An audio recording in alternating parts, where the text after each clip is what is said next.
Hello everyone. Entrepreneurship के ऊपर बात करेंगे आज। इसकी वीडियो मैं ऑलरेडी बना चुकी हूँ, आप प्ले अपने मेरी वीडियो की लिस्ट में देख लेना। और इसके क्वेश्चन आंसर्स मैं डिस्कस करूँगी आज। How do you define entrepreneurship.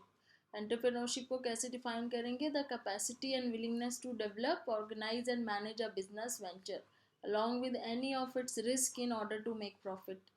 तो बिजनेस को डेवलप करना, नए तरीके से ऑर्गेनाइज करना, मैनेज करना, कोई भी बिजनेस हो, और साथ में उसके रिस्क को ध्यान में रखते हुए, उसको हम बोलते हैं entrepreneurship. The most obvious example of entrepreneurship is starting a new business. तो जैसे कोई पर्सन अपना बिजनेस शुरू करता है तो आप उसको एंटरप्रेन्योर बोलते हो। और एंटरप्रेन्योरशिप का मतलब होता है कि कोई नया बिजनेस स्टार्ट करना, उसको डेवलप करना, ऑर्गेनाइज करना और मैनेज करना, और साथ में उसके रिस्क को ध्यान में रखते हुए प्रॉफिट बनाना। जब तक आप प्रॉफिट नहीं बनाओगे अपने लिए, तब तक आप एक अच्छे एंटरप्रेन्योर नहीं कहला सकते। What are the seven characteristics of entrepreneurs?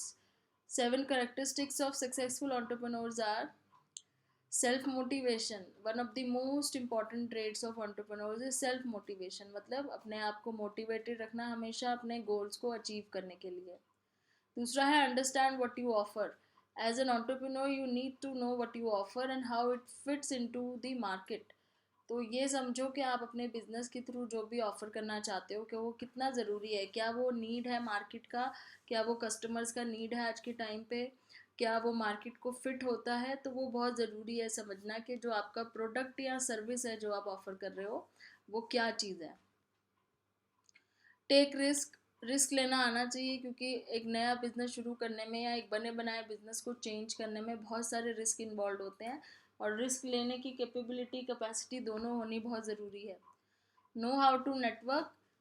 Network की बहुत ज़्यादा ज़रूरत होती है, क्योंकि जब आप कोई चीज़ नहीं करते हो या फिर कोई चीज़ आप उसमें ऐड करते हो अपने बिजनेस में, तो आपको और कॉन्टैक्ट्स बनाने पड़ते हैं, बहुत सारी चीज़ों की, लोगों के सपोर्ट की ज़रूरत होती है, बहुत सारी इन्वेस्टमेंट चाहिए होती है। अच्छे नेटवर्क होंगे आपके पास तो आपको हर तरीके से हेल्प मिलेगी, सपोर्ट मिलेगी अपने बिजनेस को एक्सपैंड करने के लिए। Basic money management skills and knowledge. तो बेसिक मनी मैनेजमेंट स्किल्स होने चाहिए। मनी कैसे मैनेज करना है, किस तरीके से इन्वेस्ट करना है, कहाँ पे अपना मनी आपने यूज़ करने के लिए लगाना है, कहाँ सेव करना है, और इस चीज़ की नॉलेज होनी बहुत ज़रूरी है। फ्लेक्सिबिलिटी हो आपके आइडियाज़ में, आपके अंदर आपकी सोच में फ्लेक्सिबिलिटी हो, जिससे आप एक पर्टिकुलर चीज़ पे स्ट्रिक्टली ना फॉलो करें। अपनी मार्केट के अंदर जो चेंजेस हो रहे हैं उसको देखते हुए अपने आपके प्रोडक्ट में, अपनी सर्विसेज में भी चेंजेस लेके आएँ, अपनी स्ट्रैटेजीज़ में भी चेंजेस लेके आएँ। पैशन होना ज़रूरी है, क्योंकि जब तक एक मोटिवेशन या एक पैशन बहुत ज़्यादा नहीं होगा अपनी काम को लेके, तब तक आप इतने सारे रिस्क को लेके कोई काम में अच्छा नहीं कर पाओगे। What are the key concept of entrepreneurship? Entrepreneurship is the act of setting out on your own and starting a business instead of working for someone. सबसे बड़ी चीज़ ये होती है कि एंटरप्रेन्योरशिप में आप अपना खुद का कुछ करते हो, ना कि किसी के लिए, किसी के अंदर या किसी के लिए काम करते हो। यहाँ पे आप अपने लिए काम करते हो। तो जब आप अपने लिए काम करते हो तो आपको उतने ही ज़्यादा ऑब्स्टिकल्स फेस करने पड़ते हैं, उतने ही ज़्यादा रिस्क होते हैं, और उतनी ज़्यादा प्रॉब्लम्स आती हैं, और दूसरों की हेल्प लेते हो तो उनको भी आपको साथ में लेके चलना होता है। साथ में ये भी देखना होता है कि उनको आप कैसे पे करोगे। तो किसी के अंदर काम करके किसी और की सक्सेस में आप हाथ बटा रहे हो, या फिर आप अपना खुद का कुछ करके अपने लिए सक्सेसफुल फ्यूचर बना रहे हो। तो ये एक बहुत डिफरेंस बहुत ज़रूरी है जानना है कि एंटरप्रेन्योर जो होता है वो अपने खुद के लिए आगे फ्यूचर के लिए काम करता है। What are the 5 elements of entrepreneurship? पहला है पैशन। जैसे कि हमने देखा कि पैशन होना बहुत ज़रूरी है। एक एक क्वेस्ट होना कि कितना ज़्यादा इसमें अंदर घुस के काम करना चाहते हो, कितना ज़्यादा डीपली उसको समझना चाहते हो, और कितना उस चीज़ के ऊपर आपका पैशन कितना है उस चीज़ में, वो बहुत ज़रूरी है।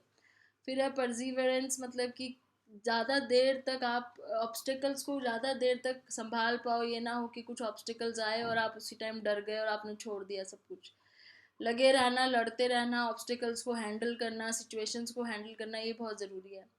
रिसोर्सफुलनेस। मतलब आप खुद को भी रिसोर्सफुल पर्सन बनाओ, अपने आप को ऐसा बनाओ कि आप जो भी आप कर रहे हो वो आपके गोल को अचीव करने में आगे हेल्प करे। ओपन माइंडेडनेस होनी ज़रूरी है। ओपन माइंडेडनेस क्यों? क्योंकि ओपन माइंड होगे तभी तो आप अलग अलग चीज़ों में फ्लेक्सिबिलिटी लेके आ पाओगे, अपने स्ट्रैटेजीज में फ्लेक्सिबिलिटी लेके आ पाओगे, आपको करंट ट्रेंड्स की नॉलेज होगी, तो उस हिसाब से आप अपनी स्ट्रैटेजीज चेंज कर पाओगे। बेनिफिट्स क्या है एक एंटरप्रेन्योर बनने के? एक फ्लेक्सिबल शेड्यूल होता है, इसमें टाइट शेड्यूल नहीं होता, जैसे कि वर्किंग आवर्स नहीं होते हैं ऑफिस की तरह। ऑटोनॉमी होती है, आपके पास खुद की एक आप खुद रिस्पॉन्सिबल होते हो और खुद इंडिपेंडेंट होते हो अपने डिसीजंस लेने के लिए। Creating a career that aligns with your values, जो आपकी वैल्यूज़ हैं आप उस हिसाब से अपना करियर बना सकते हो, इंस्टेड कि आप अपने वैल्यूज़ के अगेंस्ट जाके किसी और की कहने पे कुछ काम कर रहे हो। आप अपना खुद का एक अपने वैल्यूज़ के बेस पे अपना खुद का करियर सेट कर सकते हो, जो आपके बिलीव्स हैं, आपका तरीका है जो, उस हिसाब से। कांस्टेंट ग्रोथ एंड डेवलपमेंट होती रहती है इसमें, क्योंकि इसमें आपकी ग्रोथ एंड डेवलपमेंट किसी और के ऊपर डिपेंडेंट नहीं है। आप ये वेट नहीं करते कि कोई और मेरा प्रमोशन करे तब मेरी ग्रोथ होगी, ये आप अपने आप की ग्रोथ खुद कर रहे हो। मीटिंग लाइक माइंडेड पीपल, अब जब आप अपने जैसे लोगों से मिलते हो तो उससे आपको और सपोर्ट मिलती है, और नॉलेज मिलती है, और आइडियाज़ आते हैं, और इंस्पिरेशन मिलती है। अनएक्सपेक्टेड एंड थ्रिलिंग एक्सपीरियंसेस होते हैं, क्योंकि आप रिस्क ले रहे हो, आप कोई ऐसी चीज़ कर रहे हो जिसमें बहुत सारे रिस्क इन्वॉल्व है, बहुत सारी नई नई चीज़ें इन्वॉल्व है, इनोवेटिव आइडियाज़ इन्वॉल्व है, तो थ्रिलिंग एक्सपीरियंस होता है, अनएक्सपेक्टेड होता है। Choosing who to work with, आप खुद से चूज़ कर सकते हो कि आप किसके साथ काम करना चाहते हो, आपको फोर्सफुली किसी के साथ काम नहीं करना पड़ता, कि आप किसी के अंडर नहीं होते हो, आप खुद चूज़ करते हो किसके साथ आपने काम करना है। ग्रेटर सेल्फ कॉन्फिडेंस कैसे आता है? क्योंकि आपको पता है कि आप एक बहुत बड़ी रिस्पॉन्सिबिलिटी लेके चल रहे हो, आप एक प्रोडक्ट क्रिएट कर रहे हो, एक सर्विस क्रिएट कर रहे हो, जिससे आपको कॉन्फिडेंस आता है अपने ऊपर।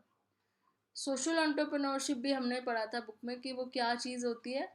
और सोशल एंटरप्रेन्योर्स जो होते हैं वो जनरली प्रॉफिट से कंसर्न नहीं होते, उनके लिए सक्सेस होती है जब उनकी बिजनेस पूरे वर्ल्ड में एक तरीके से स्प्रेड हो जाता है, और चाहे वो प्रॉफिट के लिए काम नहीं करते हैं, बट उनको प्रॉफिट किस तरीके से मिलता है जब वो किसी चीज़ में चेंज लेके आते हैं, चाहे वो सोसाइटी में कोई चेंज लेके आते हैं, चाहे वो एनवायरनमेंट में कोई चेंज लेके आते हैं, कुछ ऐसा करते हैं जो सबको बेनिफिट करे, तो वो इनका प्रॉफिट होता है।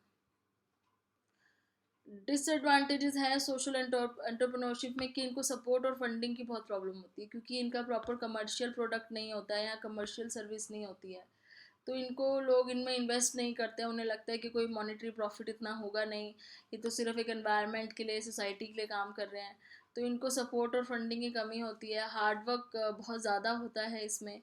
सोशल फैक्टर्स भी अफेक्ट करते हैं सोसाइटी की, एक्सेप्टेंस हो गई, माहौल हो गया, कल्चर हो गया। Hard to get trust from others, दूसरों से ट्रस्ट गेन करना मुश्किल हो जाता है without any monetary support. Need to maintain accountability, आपको अकाउंटेबिलिटी मेंटेन करनी पड़ती है कि आप किसके बेस पे अपना आगे प्रोजेक्ट पूरा करोगे।